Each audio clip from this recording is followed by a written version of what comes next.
Good morning, everybody. I'm Ludovica Coppola. I'm studying European Legal Studies here in Turin's University. I'm a very enterprising and methodical person. I do sport, I learn, I listen, I observe, and I have also a very big passion to travel and the will to discover new realities and new cultures. Today I'm going to speak about transitional justice because the problem of coping with the past, when this is tragic, will always characterize the history of humanity. According to the last year final report of the Task Force on Justice, there are 250 million people who live in an extreme condition of injustice and 4.5 billion of people who are excluded from the prevention that the lawsuit provides. A lot of them are victims of human rights violation. Many of them live in armed conflicts, contests, authoritarian regime contests. So the question is, how can we break this cycle of violence? Transitional justice works in this kind of contests.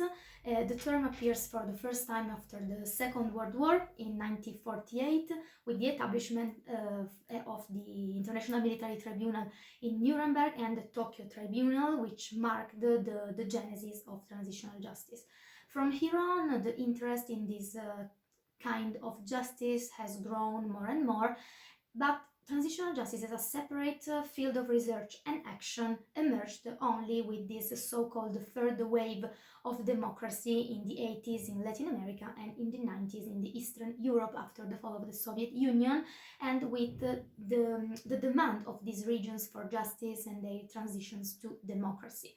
At the time, transitional justice became very rapidly successful in post-dictatorial and authoritarian regimes and transitions, but therefore it created a very powerful incentive for it to be applied in entirely different contexts, not only as a human rights instrument of democratization, but it's an essential aspect for all the peace-building interventions and post-conflict transitions. Transitional justice can manifest itself in a variety of forms. This is why it's necessarily shaped by the concrete circumstances of each historical and political context in which it acts. The United Nations, in their guidelines about their transitional justice approach, underline that the base for transitional justice measures is to adapt them to each unique country political context. And for this reason, transitional justice can manifest itself in a variety of forms. Surely transitional justice is a complex concept. It's not easy to give it a univocal definition. Definitions can range from the formal one of the United Nations to more personal definitions too. The United Nations define transitional justice as the full range of processes and mechanisms associated with a society which tries to deal with large-scale past human rights abuses in order to ensure accountability, do justice, and in order to achieve reconciliation. In this regard, it's very interesting a recent speech, February 2020, of the UN High Commissioner of Human Rights, Michelle Bachelet, during an open debate to the Security Council on the role of transitional justice in peace-building processes. She underlines that peace does not automatically break out when the weapons fall silent, when the atrocity cease, but is necessary to acknowledge the suffering needs, to do justice, to restore confidence in state institutions, in order to maintain lasting peace, because the main risk for countries is the risk of recurrence. A lot of countries have experienced the recurrence of conflicts, so transitional justice must have a real constituent role. So not only encourage change, but structure and sediment it over time. In this process can participate a lot of actors. We can start from the supranational level. At this level, we can surely have the key role. We can see the key role of the United Nations, because the transitional justice processes are a critical component of the United Nations framework for strengthening the rule of law. But we have also international tribunals, international courts, like the first international permanent criminal court ever established, the International Criminal Court, To mention an example, we have also in this framework international organizations. I'm thinking about the International Center for Transitional Justice, a no-profit organization with more than 15 years of experience in over 40 countries. And we don't have also to forget the European Union, because also the European Union can actively support these processes. But what is interesting is that the United Nations underline in their guidelines that it's very important and essential to these processes also to strengthen the national capacity to carry out community-wide transitional justice processes. To enhance the relevance of these processes, these should be carried out where feasible, obviously, by national and local actors too. So at the national level, we can mention regional, local organizations, like I'm thinking about the AJAR, so the Asia Justice and Rights. This is a very interesting no-profit organization which try to protect human rights violations in the Asia Pacific area, and it's very interesting because it acts in a lot of different fields, not only the common fields, so gender justice and so on, but also, for example, in the field of accountability and prevention of torture. For example, now is working to empower victims of torture and to prevent future tortures in 4 different transitions contexts: Sri Lanka, Indonesia, Myanmar and Timor-Leste. Or also, for example, it acts for the protection of the freedom of religion and belief, because in this context of atrocities, a lot of time violations are committed also against religious minority groups.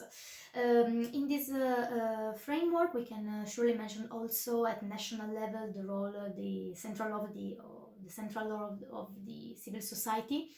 And also of the politics. Surely the political process is very complex because a lot of actors can participate, can take part in it. For example, also there may even be the aggressors who voluntarily abandon violence and participate actively to the peace process.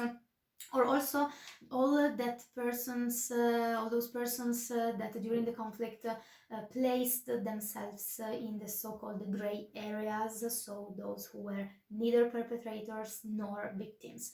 And surely I want to mention in this context also the key role of the religious personalities, in my opinion, of a high moral standing, because they can play a central role in these processes. I'm thinking, for example, about the Ayatollah al-Stani in Iraq, or the role of the community of Sant'Egidio, which had a central role in the peace process of Mozambique in 1990s.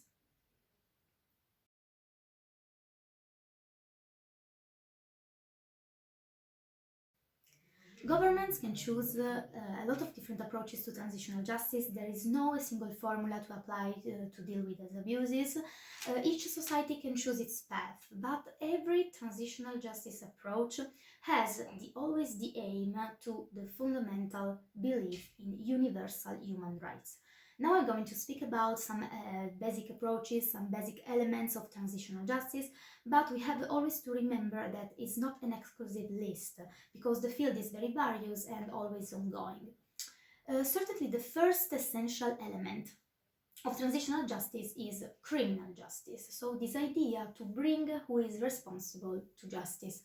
It consists essentially in criminal prosecutions, so judicial investigations of those who are responsible, at least for the so-called big fishes, so who are most responsible for international crimes, so serious crimes like genocide, war crimes, crimes against humanity, crime of aggression.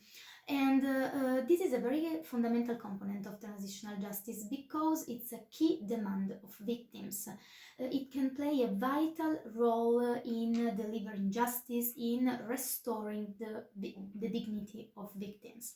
These trials can be carried out through different instruments, surely if it's possible by national domestic courts, but societies emerging from conflicts may not have the political will, the force, the structure to persecute all these crimes, and so maybe they require assistance. This assistance can come from two different sources. From one side, international courts, like I have already mentioned, the International Criminal Court. The International Criminal Court is a court based on the state-specific consensus. In fact, the statute of the court has at the basis 123 ratifications. And then we have also to mention the importance of other courts created ad hoc for exceptional situations, like, for example, the International Military Criminal Court of the former Yugoslavia, created by the Security Council in 1993.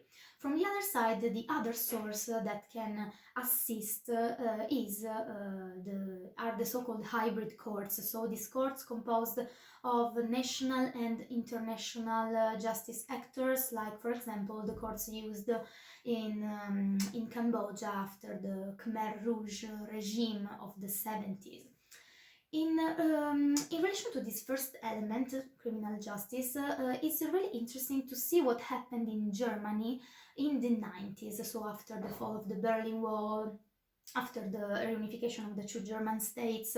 So this is a second transition of Germany after the first one, after the Second World War. The historical bases clearly are completely different from the first transition, but now I want to underline in this context a very important thing, that after the DDR dictatorship, the solution adopted to persecute all the crimes committed during that dictatorship was essentially the criminal instrument. So criminal prosecutions with domestic national courts compared to all other instruments which tend more to pacification.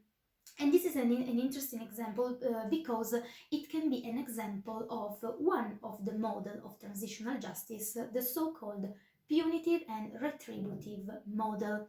This model has no element of pacification, of future coexistence inside. It's a typical post-conflict model. It's a model that just seeks to the punitive purpose, like in my example. So it wants just to settle up with the criminal prosecutions, leaving just a little space for perspectives of forgiveness or reconciliation. Another essential element of transitional justice is surely the truth-seeking. Why is so important to reconstruct the historical truth? Because to rebuild a society based on the rule of law, it's necessary to know what has destroyed it. It's true that the truth can create pain, victims, traumatize them again, so it also requires a high level of sacrifice, of renunciation by victims and society, but is essential for the healing process. There is even an international day for the right to the truth concerning gross human rights violations, on the 24th of March of each year. And Fabian Salvioli, the UN Special Rapporteur for the promotion of truth, justice, and so on, underlines that this day reminds us this inalienable right of societies to know the full truth about the past human rights violations in order to learn from the past and prevent so for the future. This truth can be discovered and sought through a lot of instruments. I don't want to concentrate on all of them. I want to mention surely the key role of the truth commissions, these non-judicial bodies who wants to investigate and document about human rights violations in different contexts. In the PowerPoint there is a timeline of all the truth commissions over time, because we can mention a lot of truth commissions over time. We can start from one of the first ones, so the truth Commission of Argentina of the 80s, the National Commission on the Disappearance of Persons. This was a commission created in 1987 by President Alfonsín to discover human rights violations during that military dictatorship of the time. And this is a very famous commission because it published a very famous report, the Nunca Más report, which opened the door to very major trials. Two more, also more recent commissions. For example, I want to mention the Colombian one, created in 2016 and still in place after the peace agreement of 2016 between the FARC group and the Santos government. And I also want to mention the Canadian Commission because it's a very interesting case for one reason, because this example can demonstrate that transitional justice doesn't act only in post-conflict, post-authoritarian, post-civil wars contexts, but it applies in an entirely different context. And the Canadian situation can be an example because the Truth and Reconciliation Commission of Canada was created to investigate human rights violations in this so-called Canadian Indian residential school system.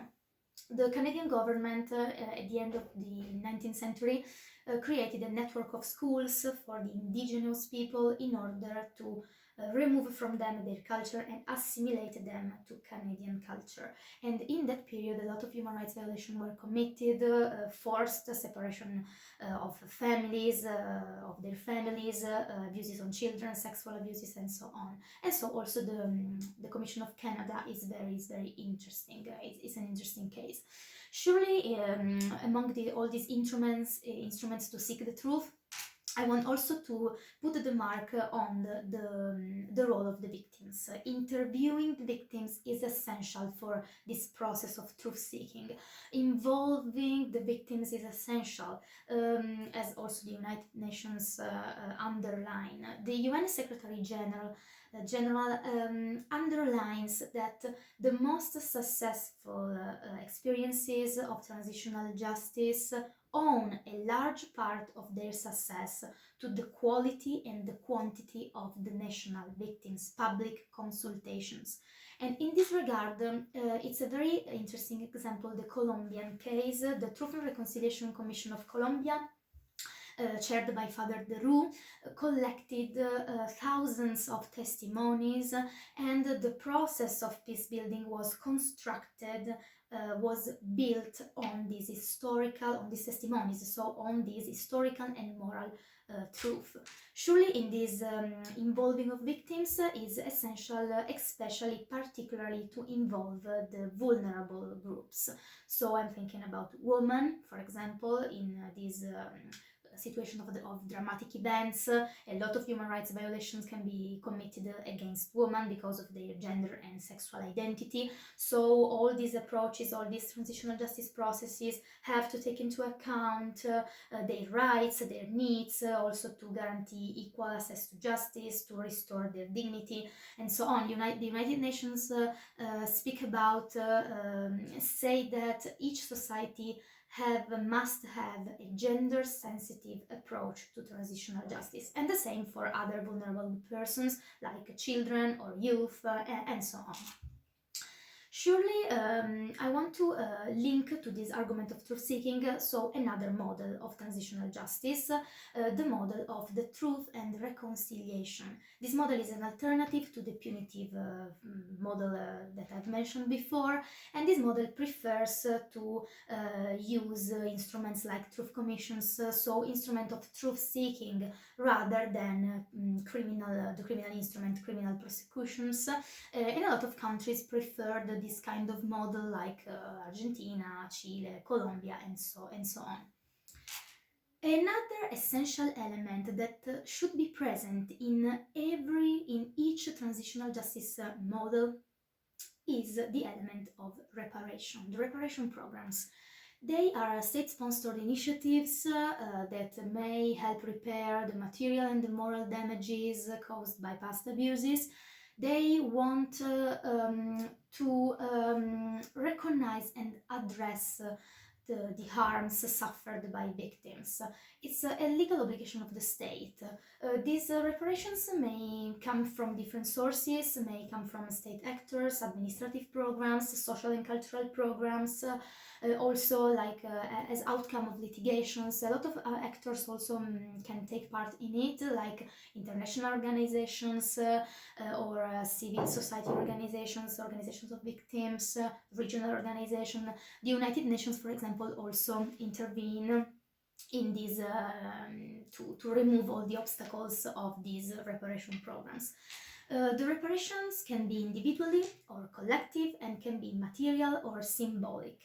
From a material point of view, it can consist in financial compensations, in restitutions, so maybe granting access to lands, in rehabilitation from a physical point of view, or rehabilitation of political and civil rights, given health care or an education system to these victims to guarantee a better future, and so on. But we don't have also to ignore the essential aspect of the symbolic reparation, like memorials, museums, also public apologies, creation of festivities, celebration days, which are very important too.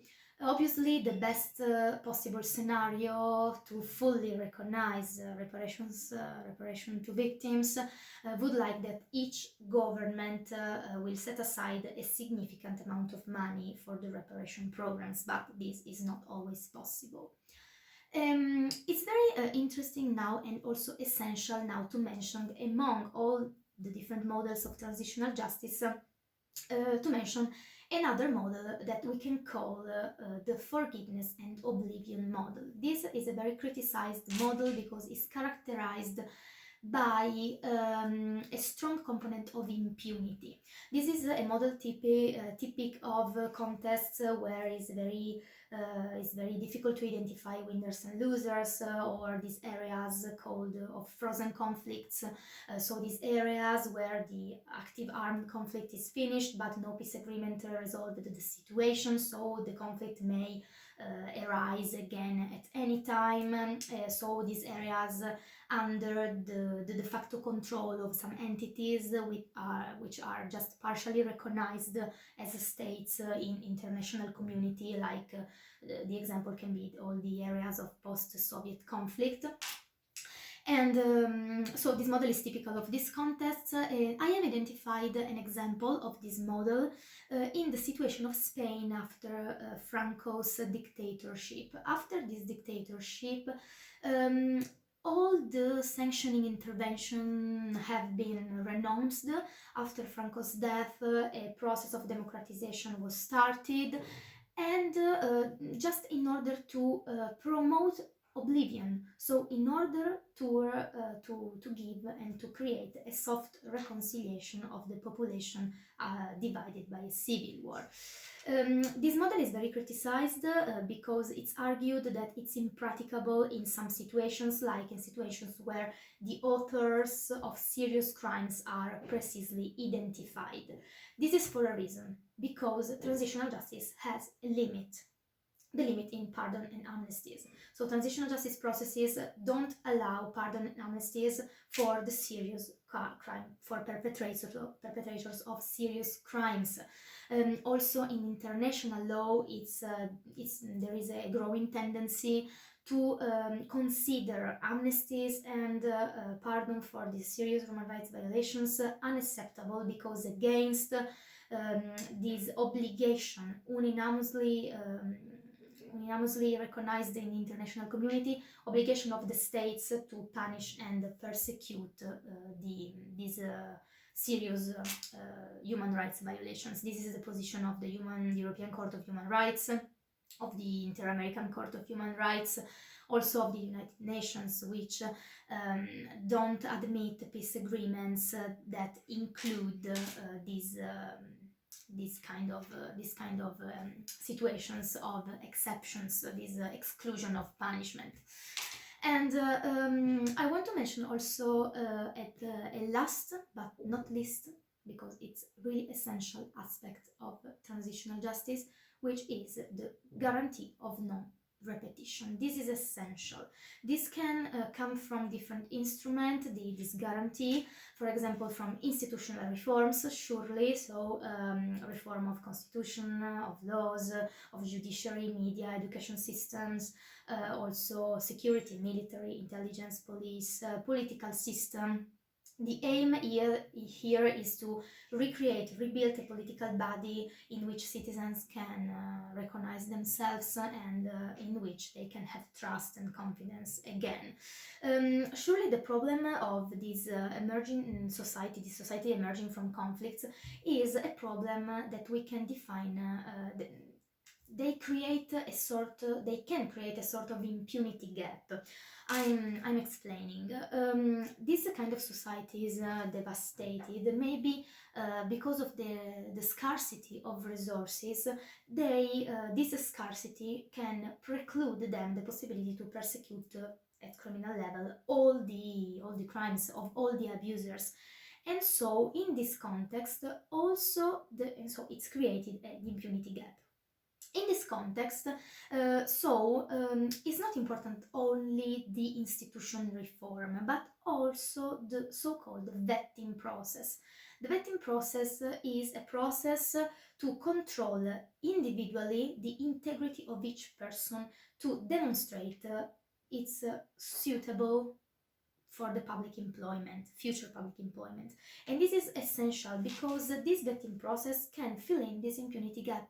So can be a partial and non-criminal measure of accountability where the criminal prosecutions are not possible for everybody, for all the abusers.